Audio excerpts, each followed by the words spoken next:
नमस्कार. नर्मदे हर. ओम नमः शिवाय.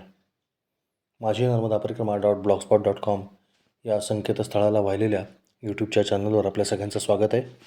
लेखांक 68. श्री क्षेत्र ओंकारेश्वर, श्री क्षेत्र अमलेश्वर, ओंकार मांधात पर्वत. ओंकारेश्वर. नर्मदा परिक्रमा हा विषय निघाला की ओघाने सर्वांच्या मुखात येणारं पहिलं नाव म्हणजे श्री क्षेत्र ओंकारेश्वर. काय आहे या स्थानात? काय एवढा जय जयकार ओंकारेश्वराचा? हे खरं म्हणजे तिथं प्रत्यक्ष येऊनच अनुभवायला पाहिजे. मी ओंकारेश्वर क्षेत्राचे प्रथम दर्शन नर्मदा परिक्रमेदरम्यानच घेतले. त्यापूर्वी हा सुयोग कधी आला नव्हता, परंतु परिक्रमेनंतर मात्र पुन्हा पुन्हा ओंकारेश्वरने बोलवून घेतो.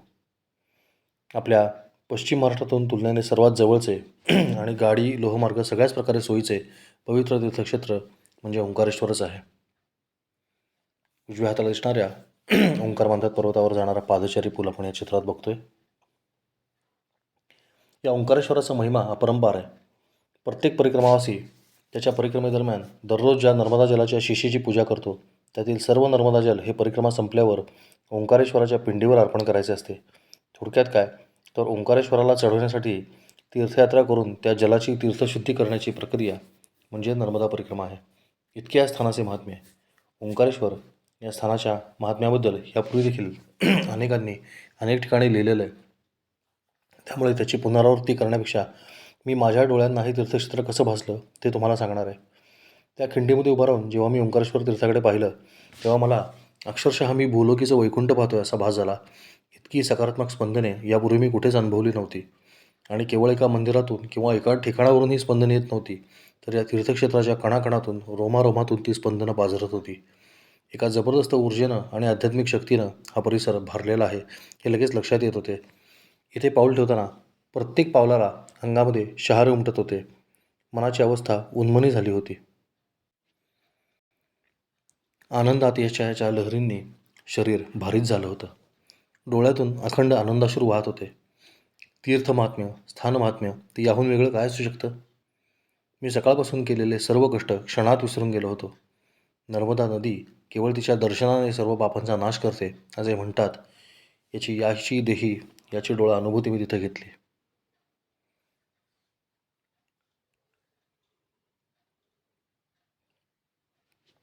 उजवीकडे पर्वतावर दिसणारा दगडी कळस म्हणजेच ओंकारेश्वराचं मंदिर आहे. मुळात ओंकारेश्वर तीर्थ कसं आहे याचं थोडक्यात वर्णन करून तुम्हाला सांगतो. नर्मदा नदी कधी माती कापत वाहते तर कधी दगड चिरत वाहते. ओंकारेश्वरच्या संपूर्ण परिसरामध्ये मोठे मोठे पहाड आहेत. उत्तर तटावर बंदीगिरी तर दक्षिण तटावर सातपुडा पर्वत आहे. या दोन्ही पर्वतांची भेट ज्या खसदरीमध्ये होते त्या खसदरीमधून नर्मदा वाहत आहे. या ठिकाणी ओंकारेश्वर नावाचे धरण बांधण्यात आलं आहे. त्यामुळं नर्मदेतली अनेक पवित्र तीर्थस्थाने बुडाली आहेत. भारतातल्या अतिशय वेगानं बांधलेल्या धरणांपैकी एक ओंकारेश्वरचा बांध आपण बघतोय. यातलं सर्वात पवित्र असं तीर्थ ज्याला धावडी कुंड किंवा धाराजी असं म्हणायचे ते जलमग्न झालं असून ओंकारेश्वर धरणाच्या खाली 100-200 फुटावरती येत आहे. पूर्वी याच ठिकाणी अप्रतिम अशी शिवलिंग निर्माण व्हायची आणि प्राप्त व्हायची. धरणातून पाण्याचा प्रवाह नियंत्रित केलेला असल्यामुळं ओंकारेश्वर तीर्थक्षेत्राच्या आजूबाजूला असलेलं पाणी कमी जास्त होत राहतं. धरण संपल्या लगेचच 400-500 मीटर अंतरावर नर्मदेच्या 2 शाखा होतात. या दोन्ही शाखा एका पर्वताला वळसा मारून पुढे एकत्र येतात. हा पर्वत म्हणजेच ओंकार मांधात पर्वत आणि या पर्वतावरील जे महादेवाचे ज्योतिर्लिंग आहे तेच ओंकारेश्वराचे ज्योतिर्लिंग आहे. या चित्रामध्ये आपण बघतोय की ओंकार मांधात पर्वताच्या अखेरीला कावेरी आणि नर्मदा यांचा संगम होतो.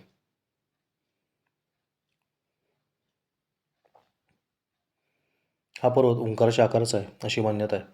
या डोंगरावर सुरू असलेले परिक्रमावासी जाऊ शकत नाहीत, परंतु शेवटी ओंकारेश्वराला जल चढवायचे असल्यामुळे सध्याच्या काळामध्ये 90% परिक्रमावासी ओंकारेश्वर या क्षेत्रावरूनच परिक्रमा उचलतात. अशी परिक्रमा सुरू करण्यापूर्वी मात्र ते ओंकारेश्वर शिवलिंगाचं दर्शन घेऊ शकतात. ओंकारेश्वराचं दर्शन घेऊन ओंकार मांधात पर्वताची एक छोटीशी परिक्रमा आहे ती पूर्ण करून नर्मदेच्या किनाऱ्यावर यायचं आणि मग परिक्रमा सुरू करायची असा परिपाठ आहे. यानंतर मात्र बेटावर जाता येत नाही. याच नव्हे तर नर्मदेमध्ये असलेल्या असंख्य बेटांवर परिक्रमावासी जाऊ शकत नाहीत. मी देखील परिक्रमेमध्ये असल्यामुळे या मांधात पर्वतावर नाही जाऊ शकलो. इथे दक्षिण तटावर अजून एक पौराणिक शिवालय आहे. याचं नाव अमलेश्वर असं आहे. काही साधूंच्या मते हेच खरं ज्योतिर्लिंग आहे. हेच ते अमलेश्वराचं किंवा ममलेश्वराचं मंदिर.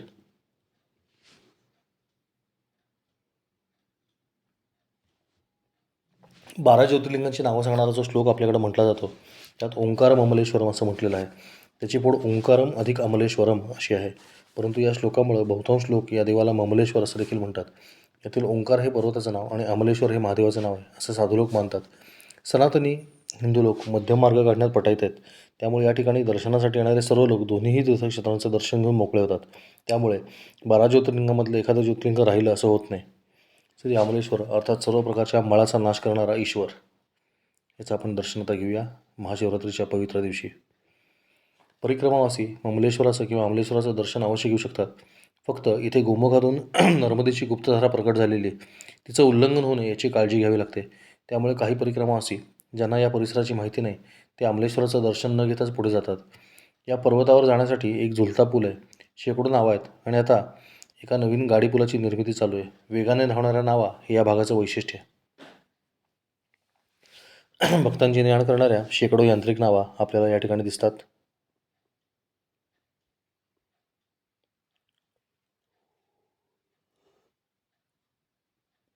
इथं पाण्याखाली खडक असल्यामुळं नाव चालवणं हे खूप धोक्याचं आणि कठीण काम आहे. ओंकारेश्वराचं मंदिर आणि नर्मदा मैया हेच ते गोमुख ज्याच्या आजूबाजूला परिक्रमावासींना जाता येत नाही कारण यातून नर्मदेची धारा आलेली आहे. ओंकारेश्वराचं मंदिर आणि नर्मदा मैया दोन्ही तटावरचे खडक फोडत वाहणारी नर्मदा मैया. ओंकारेश्वर तीर्थक्षेत्र एकदा पाहिलं की लक्षात राहणार आहे. या क्षेत्रामध्ये इतकी धामधूम असते परंतु आजूबाजूला चहूबाजूने अतिशय घनदाट जंगल असून इथे वाघ, बिबट्या इत्यादी हिंस्र प्राण्यांचा अगदी मुक्त वावर आहे. केवळ हे तीर्थक्षेत्र सोडलं तर आजूबाजूला मानवी वस्ती जवळपास शून्य आहे. वर्षभर इथं पर्यटकांची आणि भाविकांची प्रचंड गर्दी असते. लाखोंच्या संख्येने परिक्रमावासी इथे येऊन परिक्रमा सुरू करतात. नर्मदा मातेला या सर्वांची काळजी घ्यावी लागते. यातील तिच्या परीक्षेमध्ये जे उत्तीर्ण होतात त्यांची परिक्रमा ती पूर्ण करते. बाकीचे काही ना काही कारणाने घरी निघून जातात. ज्याला शुद्ध मराठीमध्ये ड्रॉपआउट असं म्हणतात. अशा ड्रॉपआउटची संख्या परिक्रमामध्ये खूप जास्त आहे. मागे एका लेखात मी सांगितले आहे ती आकडेवारी पुन्हा एकदा सांगतो. ओंकारेश्वरमध्ये काही मोठे मोठे मठ आहेत जे तुम्हाला परिक्रमा सुरू करण्यासाठी प्रशस्तीपत्रक देतात. हे मठ समन्वयानं दरवर्षी किती लोकांनी परिक्रमा उचलली याचा आढावा मांडतात. मी ज्या 2022 सालामध्ये नर्मदा परिक्रमा उचलली होती त्यावर्षी एकूण 8,60,000 लोकांनी परिक्रमा उचलली. याच्यामध्ये बसने जाणारे, गाडीने जाणारे, सायकलने जाणारे, पायी जाणारे, दंडवत घालत जाणारे असे सगळ्या प्रकारचे परिक्रमावासी आले. यातील पायी जाणाऱ्या परिक्रमावासींची संख्या 2,60,000 होती. यापैकी सुमारे 12,000 लोकांची परिक्रमा पूर्ण झाली अशी चौकशांती मला कळले. या आकडेवारीवरून तुम्हाला नर्मदा परिक्रमेच्या काठिण्य पातळीची कल्पना येईल. परंतु मी हा ब्लॉग पेपर फोडण्यासाठीच लिहिला आहे असं समजा. नर्मदा परिक्रमा आपल्याला वाटते तितकी अवघड अजिबात नाही. संपूर्णपणे नर्मदा मातेवर भार घातल्यावर परिक्रमेसारखे सोपे काहीही नाही. जोपर्यंत मूल स्वतःला धडपड जिना चढायचा प्रयत्न करतं तोपर्यंत त्याचे हातपाय लटपटत असतात. त्याने आईला फक्त एक हात मारावी की आई कुठं तरी धावत येते आणि त्याला कडेवर घेऊन धावतच जिना चढते. तसे हे सर्व आहे. माकडाचे पिल्लू असते त्याचा स्वतःवर फार विश्वास असतो त्यामुळे ते स्वतः आईला धरून बसते. त्यामुळे त्याची आई त्याला सोडून निवांत उड्या मारत असते. आता आईला घट्ट धरून ठेवायचं काम त्या पिल्लाचं असतं. त्याची ताकद कमी पडली की तो सटकला. याउलट मांजरीचं पिल्लू आईपुढं आनंद नसतं. त्यामुळे हातपाय सोडून दिलेल्या त्या पिलाला आईच मानेला धरून उचलते आणि इकडून तिकडे नेते. पिलाला काहीच करावं लागत नाही. नर्मदा परिक्रमा हे असं मांजरीचं पिल्लू बनून करावी. कारण माकडाचं पिल्लू बनायचं असेल तर नर्मदा मैया खूपच जास्ती आणि मोठमोठ्या अवघड उड्या मारणारी आई आहे हे लक्षात ठेवावे. असो, डोंगराचा उतार उतरून मी एका कालव्यापाशी आलो. छोट्याशा पुलावरून कालवा ओलांडला आणि गावामध्ये शिरलो. इथे कुठला आश्रम आहे किंवा कुठला आश्रम नर्मदेच्या काठावर आहे याबाबतीत मला काहीच माहिती नव्हती. गावामध्ये अक्षरशः शेकडो आश्रम आहेत. चालत चालत मी एका मुख्य रस्त्यावरती आलो आणि एका मोठ्या स्वागत कमानीने माझे लक्ष वेधले. शेगावचे संत श्री गजानन महाराज यांच्या संस्थांतर्फे चालवला जाणारा एक अतिशय भव्य दिव्य आश्रम इथे आहे. नर्मदा परिक्रमेतील आश्रम कसा असावा तर तो गजानन महाराज आश्रमासारखा असावा हे तुम्हाला 100मधील 95 परिक्रमावासी सांगतील. कुठल्याही प्रकारची असुविधा गैरसोय होऊ नये याची परिपूर्ण काळजी इथले सेवाभावी स्वयंसेवक घेतात.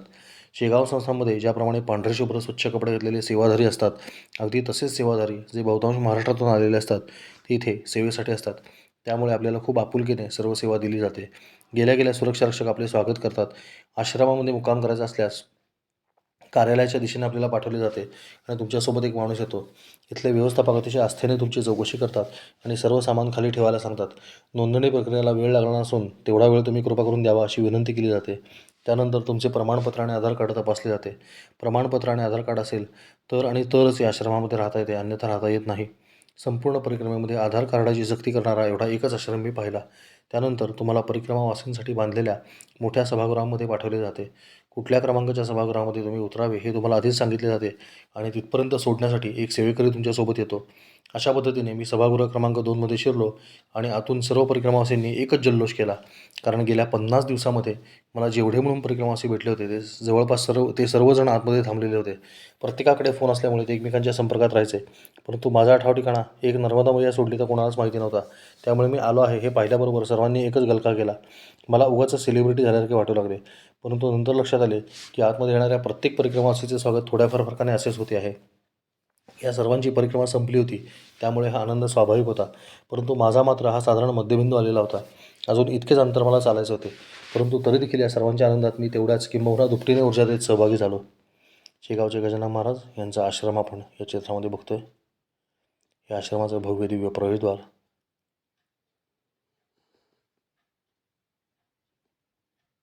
आश्रमातले काही बांधकामं. हे गजानन महाराजांचं मंदिर आहे, सुंदर असं, खूप सुंदर मंदिर आहे.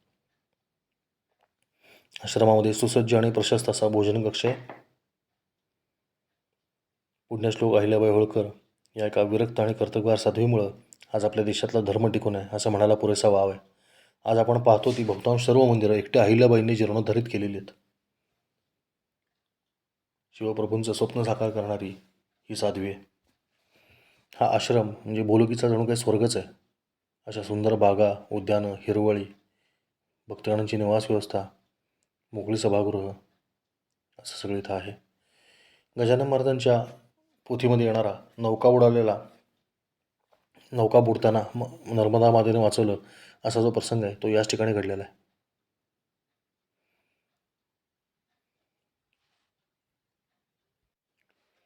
वाटेमध्ये बऱ्याच जणांचे संपर्क क्रमांक लिहून घ्यायचे राहिले होते. ते काम या मुक्कामामध्ये मी पूर्ण करून घेतले. प्रचंड दमलेला असल्यामुळे इथे 2 दिवस राहावे असे मी ठरवले. इथे तुम्हाला 2 दिवस मोफत राहता येते. त्यानंतर मात्र देवस्थानची परवानगी घेऊन तुमचा मुक्काम वाढवता येतो. इथली प्रत्येक बाबतीत असलेली शिस्त मला अतिशय भावली. इतके मोठे संस्थान असून जरा देखील गडबड गोंधळ कुठेही नाही. काय जबरदस्त रचना आहे. वा, नर्मदे हर, जय गजानन, गणी गणगणात बोते. इथे माझ्या आधीच दोन्ही बंगाली पोचलेले होते आणि अजूनही काही बंगाली परिक्रमावासी परिक्रमा पूर्ण झाल्यामुळे तिथे पोचले होते. ते त्यांच्यासोबतच राहिले होते. याच्यामध्ये प्रामुख्याने मनोज दत्ता नावाचा आरामबाग हुगळी पश्चिम बंगाल इथे राहणारा एक परिक्रमावासी होता. खूप हुशार होता. याने मला नको नको म्हणताना एक हॅट दिली. परिक्रमेमध्ये हॅट वगैरे घालायची नसते असं मी त्याला सांगितल्यावर त्याने सांगितले की आता इथून पुढे कडक उन्हाळा चालू होणार आहे, त्यामुळे कान झाकणे अतिशय आवश्यक आहे. थंडीमध्ये फेटा बांधलास ते ठीक आहे, परंतु आता उन्हाळ्यात तुला टोपी घालावीच लागेल. त्याच्याशी जास्ती चर्चा न करता मी ती टोपी सामानामध्ये ठेवून दिली. पुढे योग्य वेळी कोणाला तरी देऊन टाकू असे ठरवले. सारंगदेव पोचला होता. रोकडे काका, शेळके काका, त्यांची संपूर्ण गँग पोचली होती. जळगावचे पाटील साहेब आणि पाटील काकू पोचल्या होत्या. जिकडे नजर मारावी तिकडे सगळीकडे ओळखीचे लोक भेटत होते. आपल्या दररोजच्या जीवनातला नमस्कार चमत्काराला औपचारिक भेटी वेगळ्या आणि नर्मदेकाठी खडतर मार्गक्रमणा करताना झालेल्या हृदय भेटी निराळ्या. या भेटीमधली मजाच काही और आहे. हे जीवाभावाचे लोक खरोखरच आपले आत्मीय मित्र होतात असा अनुभव मी पुढे घेतला. इथे प्रामुख्याने मला आलेला एक अनुभव तुम्हाला सांगावासा वाटतो. तुम्हाला मागे मी रामनगर महालापाशी मला भेटलेल्या साधू आणि नंदाताई पावशे या परिक्रमावाशांची हकीकत सांगितली. नंदाताईंना एकटे सोडून सर्व लोक पुढे निघून गेल्यामुळे एकट्याच रडत रडत चाललेल्या बाईंना सोबत म्हणून हा महात्यागी रामकरण दासजी नावाचा साधू त्यांच्यासोबत संपूर्ण परिक्रमा चालला. हे दोघेही इथे आतमध्ये आले. मी साधूला नमस्कार केला व आता 2 दिवस मुक्काम करा असे सांगितले. साधू मला म्हणाला की माझ्याकडे आधार कार्ड नाही आणि इथे आधार कार्ड ठेवून घेत नाहीत. आधार कार्डाशी ठेवून घेत नाहीत. माझे काम होते या माऊलीला इथपर्यंत सुरक्षित आणून पोहोचवणे. आता माझे काम संपले असे म्हणून झपाझप चालत तो साधू बाहेर पडला. मी देखील त्यांच्या वेगाने बाहेर पडलो. परंतु एवढे मोठे आश्रमाचे आवार असून देखील तो साधू मला कुठेही दिसला नाही. मी सुरक्षा रक्षकांना देखील विचारले. सगळीकडे पाहून आलो, परंतु ते साधू अदृश्य झाले हे मी स्वतः अनुभवले. धावतच आतमध्ये जाऊन मी नंदाताईंना हा प्रकार सांगितला. त्यांनी साधूंचा मोबाईल क्रमांकावर फोन लावला. हा क्रमांक अस्तित्वात नाही असा संदेश त्यांना ऐकू येऊ लागला. नंदाताई आणि मी दोघेही दिंगमूड झालो. कारण या साधूसोबत थोडा तरी वेळ घालवायचे भाग्य मला लाभले होते आणि नंदाताई तर अखंड या साधूसोबत दुपारी 2 महिने चालत होत्या. तो कोण होता, काय होता, काहीही कळायला मार्ग नाही. महात्यागी होता खरा, नर्मदाखंड अशा महापुरुषांनी भरलेला आहे.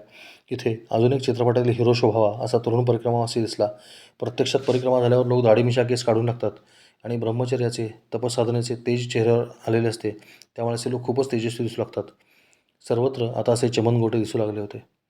गजानन महाराज मठ ओंकारेश्वर येथे भेटलेले एक सहपरिक्रमावासी, असे दाढी-मिशा काढलेले परिक्रमावासी समोर आले की दाढी-मिशामध्ये त्यांना बघायची सवय असल्यामुळे हे नक्की कोण आहेत ते ओळखू यायचे नाही, परंतु हे मात्र मला लगेच ओळखायचे. अशी मजा खूप वेळा झाली. हा तेजस्वी तरुण मुंबईला वकिली करत असे. विधिज्ञ चेतन बावकर दहिसर असं त्याचं नाव होतं. याच्याशी देखील गप्पा मारल्या. यानंतर मुंबई उच्च न्यायालयामध्ये वकिली करणारे विधिज्ञ धनंजय लोणकर म्हणून भांबोर्डा पुणे इथे राहणारे एक वकील भेटले. त्यांचे वैशिष्ट्य म्हणजे त्यांची देहबोली, आवाज आणि बोलण्याची पद्धत तंतोतंत भिडे गुरुजींसारखी होती. त्यांना मी त्यांच्या मोबाईलवर गुरुजींचे काही व्हिडिओ दाखवले आणि त्यांनी देखील मान्य केले की दोघांच्या बोलण्यामध्ये साम्य आहे खरे. यांची परिक्रमा अर्ध्याच्या वर पायी पूर्ण झाली, परंतु नंतर प्रकृती अस्वास्थ्यामुळं त्यांनी गाडीने पूर्ण केली. इथे भेटलेला अजून एक परिक्रमावासी म्हणजे राजू सोनार किंवा राजू टेलर, जे शूलपाणेश्वराच्या झाडीमध्ये असलेल्या धडगाव या महाराष्ट्राच्या गावामध्ये राहतात. त्यांनी त्यांचा क्रमांक दिला आणि शूलपाणीमधून जाताना नक्की संपर्क साधायची सूचना केली. सर्वच परिक्रमावासी मोठ्या आनंदामध्ये होते आणि माझी परिक्रमा संपल्यावर साधारण माझी अवस्था कशी होणार आहे त्याची झलक मला इथे पाहायला मिळत होती. यानंतर देवेंद्र सारंग उर्फ सारंगदेव याने मला सांगितले की आता मी तुला संपूर्ण ओंकारेश्वर तीर्थक्षेत्राचे दर्शन घडवून आणतो आणि त्याप्रमाणे त्याने मला क्रमाक्रमाने एक एक मंदिरे फिरवली. आधीच सांगितल्याप्रमाणे इथे परिक्रमा खंडित होणारे काही क्षेत्र आहे, ते टाळून त्याने बरोबर मला अमलेश्वर आणि अन्य महत्त्वाची दर्शने घडवली. यानंतर आम्ही दोघे नर्मदा मैयाच्या काठावर जाऊन बसलो. मी स्नान करून घेतले. अंधार पडला होता. प्रचंड मोठ्या प्रमाणात यात्रेकरूंची गर्दी होती, कारण आज महाशिवरात्र होती. इथे धरणाचे भोंगे वाजले की थोड्या वेळाने जलविद्युत निर्मिती प्रकल्पातून पाणी सोडले जाते. त्यामुळे बघता बघता आपल्या डोळ्यांसमोर नर्मदा जलाची पातळी 5 फूट ते 10 फुटापर्यंत वाढते. 3 वेळा भोंगा वाजला की पाणी येते. हा प्रकार मला पाहायचा होता, परंतु ती इच्छा मैयाने नंतर पूर्ण केली. इथे बसून आम्ही बऱ्याच गप्पा मारल्या. सारंगला परिक्रमेचं पुस्तक हवं होतं. ते जिथे मिळते त्या तिलकवाडा गावात गेल्यावर तुला तुझ्या पत्त्यावर पाठवायची व्यवस्था करतो, असा शब्द मी दिला. प्रभादेवीला राहणारा हा तरुण अतिशय हुशार, अभ्यासू आणि सात्विक होता. संपूर्ण परिक्रमेचे अतिशय सुरेख फोटो ह्यानं काढलेत. भविष्यात योग्य वेळ आली की सर्व फोटो तुला देतो, असे त्याने मला सांगितले. हा देखील बऱ्यापैकी मी आलो त्याच मार्गाने आलेला असल्यामुळे याचे फोटो पाहिल्यावर मला ती सर्व ठिकाणे आठवू लागली. त्यापैकी ज्या ज्या लोकांचे संपर्क होऊ शकतील त्या सर्वांना संपर्क साधून त्यांची परिक्रमेतली छायाचित्रे इथे टाकण्याचा प्रयत्न मी अवश्य करेन. आश्रमामध्ये परिक्रमावासींना मोफत भोजनच आहे. बाकीच्या यात्रेकरूंसाठी निवास व्यवस्था आणि भोजन व्यवस्था सशुल्क आहे. गजानन महाराज आश्रमामध्ये अतिशय सुंदर असा बगीचा केलेला आहे. अतिशय सुंदर असे बहुमजली स्वच्छ संडास बाथरूम असल्यामुळे मी माझे कपडे मस्तपैकी धुवून घेतले. इथे त्यांनी परिक्रमावासींना नवीन वस्त्र देण्याची प्रथा सुरू केली आहे. वस्त्र म्हणजे एक सुती तलम कापडाची अप्रतिम लुंगी आणि तितक्याच उत्कृष्ट दर्जाचा खादीचा एक पांढरा हाफ शर्ट देतात. तसेच एक जोडी वस्त्र मला देखील मिळाले. यातील कॉलर असलेला शर्ट काही मी घालणार नसल्यामुळे मी लगेच एका परिक्रमावासीला देऊन टाकला. छाटी वस्त्र मात्र मी जपून ठेवले आणि पुढे योग्य वेळी एका साधूला देऊन टाकले. माझी सध्याची वस्त्र अजून पुरेशी फाटलेली नव्हती. इथे माझी ओळख अजून एका महापुरुषाची झाली. म्हणजे हे मला भेटू शकते याचे सुतोवाच ब्रिजेश बिष्णोई याने आधीच करून ठेवले होते, कारण हे दरवर्षी महाशिवरात्रीच्या आसपास परिक्रमा संपून येणाऱ्या परिक्रमावासींना काय काय शारीरिक त्रास होतोय हे पाहून त्यानुसार त्यांच्यावरती मोफत उपचार करतात. यावेळेस ते स्वतः संपूर्ण पायी परिक्रमा करून आले होते. हे विशेष. त्यांचे नाव होते डॉक्टर मोरे गुरुजी. हे नगरचे होते. हे स्वतः उत्कृष्ट हाडवैद्य असून तिथे उपस्थित प्रत्येक परिक्रमावासीला जागेवर जाऊन काय होते हे पाहून परिक्रमेमुळे अवघडलेली त्यांची पाठ, पाय, हात, सांधे इत्यादी ते पूर्ववत करून द्यायचे. अलीकडे चिरोपॅथी किंवा कायरोप्रॅक्टी नावाचे एक शास्त्र लोकांना माहीत झालं आहे. आपल्याकडे हे अतिशय जुनं जाणणाऱ्या लोकांना हाडवैद्य असं म्हणतात. घोड्यावरून पडल्यामुळे माझ्या उजव्या हाताचे फिफ्थ मेटाकार्पल हे हाड कामातून गेले होते. त्यात उजव्या हातामध्ये दंडकमंडल धरल्यामुळे ते अजूनच वाकडे झाले होते. त्यांनी मला बऱ्यापैकी ते जुळवून दिले. रात्रीसुद्धा झोपून न जाता सर्व परिक्रमावासींच्या पायाला तेल लावून मालिश करून ते द्यायचे. मी उभ्या आयुष्यात कधीही कोणाकडून अंगाला मालिश वगैरे करून घेतलेली नसल्यामुळे मी त्यांना नम्रपणे नकार दिला.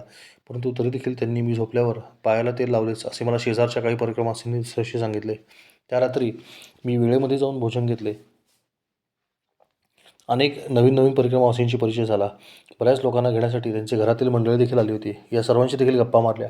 इथे भोजन सेवा देणारे सर्व कर्मचारी, सेवेकरी वृंद मराठी असल्यामुळे आम्हा मराठी परिक्रमावासींना विशेष आस्थेने आग्रहपूर्वक वाढायचा. तेथील सर्वांशी माझी चांगली गट्टी जमली. दुसऱ्या दिवशी बहुतेक परिक्रमावासी दर्शनासाठी उज्जैनला निघून गेले. परिक्रमावासींना उज्जैन किंवा ओंकारेश्वर या दोन्ही ठिकाणी रांगेमध्ये थांबावे लागत नाही, तर थेट दर्शनाचा लाभ मिळतो. त्यामुळे मी थोडीशी पाठ टिकावी असा विचार करून जे सकाळी झोपलो ते थेट रात्री 11:30 वाजता उठलो. जेवणाची वेळ 10:30 वाजता संपलेली होती. दुपारचे जेवण देखील बुडाले आणि रात्रीचे जेवण तरी मिळावे म्हणून मी धावतच गेलो. सर्व यंत्रणा बंद झाली होती व सेवेकरी आपापसात उरलेले अन्न जेवायला वाढून घेत होते.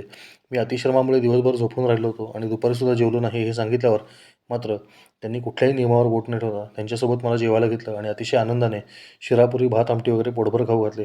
नर्मदा मैया परिक्रमावासीला उपाशी ठेवत नाही हे पुन्हा एकदा सिद्ध झाले. दिवसभर मिळालेली अप्रतिम विश्रांती आणि रात्री मिळालेला पोटभर भोजनप्रसाद यामुळे माझ्या शरीराची गेले 3 दिवस झालेली सर्व झीज भरून निघाली. दरम्यान नर्मदा परिक्रमेचे नियमामध्ये बसत नसूनही माझ्यासोबत काही काळ चाललेले दोघे बंगाली बंधू ओंकारेश्वर दर्शन आणि ओंकार बांधत पर्वताची परिक्रमा असे दोन्ही उपक्रम करून आले. बंगालीमध्ये मित्राला बंधू असे म्हणतात. मी यावर कुठल्याही प्रकारचे काही भाष्य केले नाही. दोघेही सुजाण होते आणि ते काय काय करते याची दोघांनाही कल्पना होती. ज्यांनी एखादी व्यवस्था उभी करण्यामध्ये कधी काही कार्य केलेलं आहे त्यांना मी काय म्हणतो आहे हे लगेच लक्षात येईल. एखादी व्यवस्था उभी करण्यासाठी खूप कष्ट आणि खूप मेहनत लागलेली असते. त्यासाठी अनेक घटकांचा विचार करून अनेक त्वरित परिणामांचा संभाव्य परिणामांचा धांडोळा घेऊन मगच प्रक्रिया निश्चित केलेल्या असतात. आपली समाजव्यवस्था देखील अशीच लाखो वर्षांच्या अभ्यासातून तयार झालेली आहे. या किंवा नर्मदा परिक्रमेसारख्या अन्य कुठल्याही व्यवस्थेला विपरीत ठरेल असे काहीही करायला विशेष बुद्धिमत्ता लागत नाही. परंतु आपण ते का करतो आहोत व त्यातून काय साध्य होणार आहे याची चांगली जाणीव कर्त्याला असली पाहिजे इतकेच वाटते. प्रस्थापित उत्कृष्ट व्यवस्थेला सतत मिळेल त्या संधीचा फायदा घेऊन विरोध करणे हे काही फार बुद्धिमान असल्याचे लक्षण नसून व्यवस्थेकडे बहिष्कृत केले जाण्याचा अथवा प्रसंगी ठेचले जाण्याचा दुष्चिन्ह त्याच्यामध्ये बीजभूत आहे. हे अशा प्रकारच्या बंडाळ्यांचा इतिहास पाहता दुर्दैवाने नमूद करावेसे वाटते. असो, इथे नर्मदा माता पूर्णपणे दगडी कडेकापात वाहत असल्यामुळे किनाऱ्याने चालण्यासाठी मार्ग नाही. तसेही नर्मदेच्या काही गुप्तधरा या दगडाखालून वाहत असल्यामुळे इथून जायचे नसते. त्यामुळे मी पहाटे लवकर निघून ओंकारेश्वर बसस्थानकापर्यंत सडक मार्गाने गेलो आणि तिथून पुन्हा जंगलामध्ये शिरून नर्मदेचा घाट शोधायचा प्रयत्न सुरू केला. इथे माझ्याकडून पुन्हा एकदा थोडीशी गडबड झाली. परंतु जे होते ते चांगल्यासाठीच होते असे म्हणतात. मार्ग भटकल्यामुळे ओंकारेश्वरच्या आसपासचे जंगल किती अप्रतिम आहे हे मला पाहता आले आणि सुमारे 2-3 तास मी त्या जंगलामध्ये वाट मिळेल तसा भटकत राहिलो. अखेरीस एका सुंदर अशा ओढ्याने मला नर्मदा मातेकडे जाण्याचा मार्ग दाखवला. हा ओढा केवळ स्वर्गीय होता. माझ्या नशिबाने मला तो गुडघाभर पाण्यातून ओलांडता आला. पुढे ओंकारेश्वर धरणातून पाण्याचा विसर्ग झाल्यावर हाच ओढा 5 ते 6 फूट पातळी वाढून वाहत असे नंतर माझ्या लक्षात आले. इथून पुढे मला अप्रतिम असा नर्मदेचा किनारा सापडला. 90% लोक ओंकारेश्वरला परिक्रमा उचलत असूनही दुर्दैवाने या काठावरील मार्गाने 1% सुद्धा परिक्रमा असे जात नाहीत. इथून झालेले नर्मदा मातेचे दर्शन केवळ विलोभनीय होते. परंतु इथे जंगलावर राज्य करणाऱ्या अन्यही काही श्वापदांनी सुंदर असे दर्शन दिले. नर्मदे हर, नर्मदे हर. ओम नमः शिवाय. ओम नमः पार्वती पते. हर हर महादेव. आपल्या सर्व वाचकांना महाशिवरात्रीच्या हार्दिक शुभेच्छा. ओम नमः शिवाय. नर्मदे हर.